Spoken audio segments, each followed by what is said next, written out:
All right. Good morning, good evening, good afternoon, my beautiful people. I hope you guys are doing well today.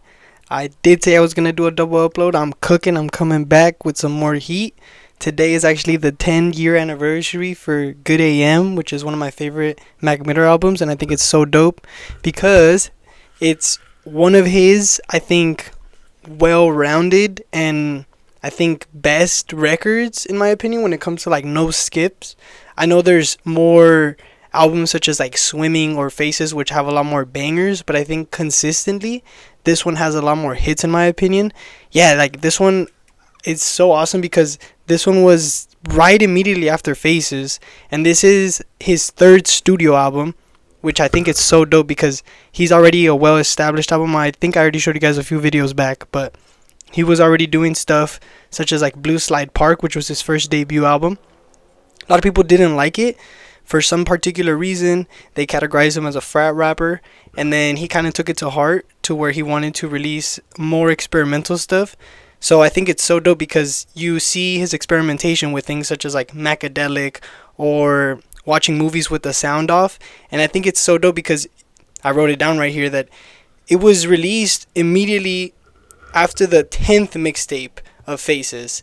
And to think that Faces was his 10th mixtape is already crazy. This man was always working, and I think it's awesome how he was able to release such great tracks. I think this delivers all around the best thing, and they just released today in the morning. Matter of fact, I'm gonna link it below. The entire documentary that has never been seen before, and they just released it with the 10-year anniversary that I said earlier about this album. And I think it's so dope because his label, which is himself represented by his mom and his father now, and alongside the videographer who was along for the whole ride. The video is so dope because you get to see like a behind the scenes stuff of things we've never seen before, and I think it's so awesome because you get to see certain things where he's directing or he's actually like going to the piano store buying certain things. And I think when you look at it, it's so introspective because at that time he was dealing with a lot of substance abuse, and it sucks to say, but Faces was some of his best work, and people consider it his magnum opus. And for those who don't know, magnum opus is basically like your most influential and best recorded work, but it may not be your grail when it comes to other things, but people recognize that this is probably like your masterpiece, your banger, let's say. And this one for Faces, it was amazing, but I think to this day, if you guys watch the video, I hope you guys do because it's so awesome. You get to see him, and people he was touring with always say that even to the day that he died, he was performing songs off of Good AM. And it's so awesome because standout tracks such as like Weekend featuring Miguel or ROS or 100 Grandkids, Clubhouse, like these are consistently super good cuts. And I think it's so dope because you get to see songs such as like Perfect Circle, Godspeed. And I think it's awesome because you get to see that heartfelt voicemail that almost like hits me in the gut every single time, of his brother telling him Godspeed, to take care, and that he misses him. And yeah, he's just telling him like, man, like I hope my mom, when I pass, that they don't tell her that she could have done more to have me back, because he OD'd and stuff, because he knew he was dealing with substance abuse, you know. But I think through his greatness and the things he was dealing with, he was very transparent, and I think that's why a lot of people gravitate towards Mac Miller. It's so awesome because certain things such as people's hardships can help others, and even he says that like his influence is what speaks the most. He wants to be able to change people, so every time he was in a room, he always changed the vibe of whatever was going on. And I think it's so dope because there's not many things that you can see artists develop right in front of your eyes. But like I said, Divine Feminine was literally, like, I posted it a day or two ago now, and that was a 9-year anniversary, and that was released a year after this.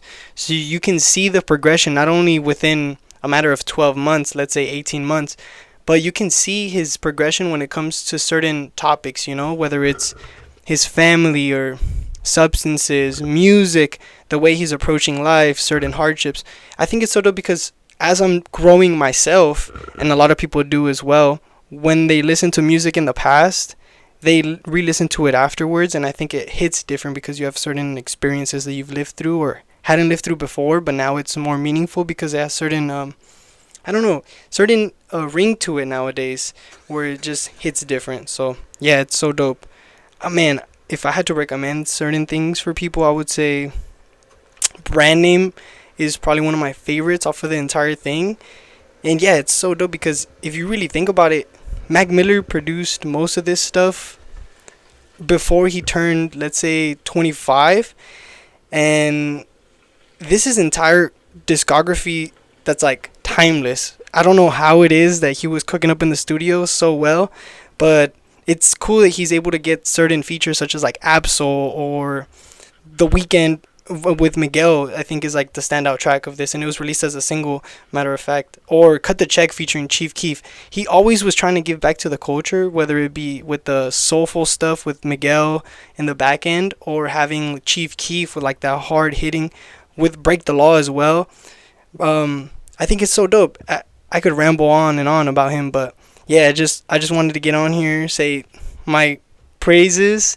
I know it's glazing, but I think he's one of the greats of our generation, and we got to give him his flowers. You know, even though he's not here no more, I think his influence speaks for itself. I think it's been 10 years of great, consistent music that I'm hearing from him, whether it be old or new. And yeah, I just hope that with the new 10-year anniversary, we get a new like 10-year release for the vinyl.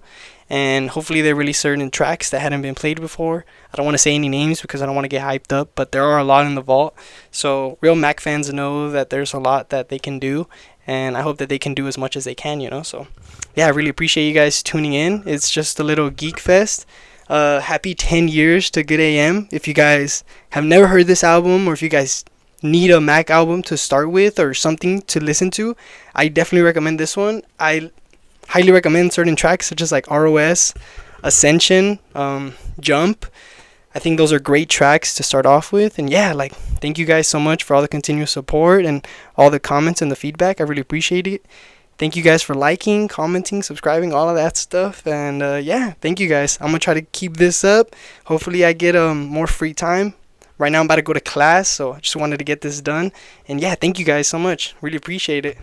Happy 10 years, Mac. Love you. Deuces.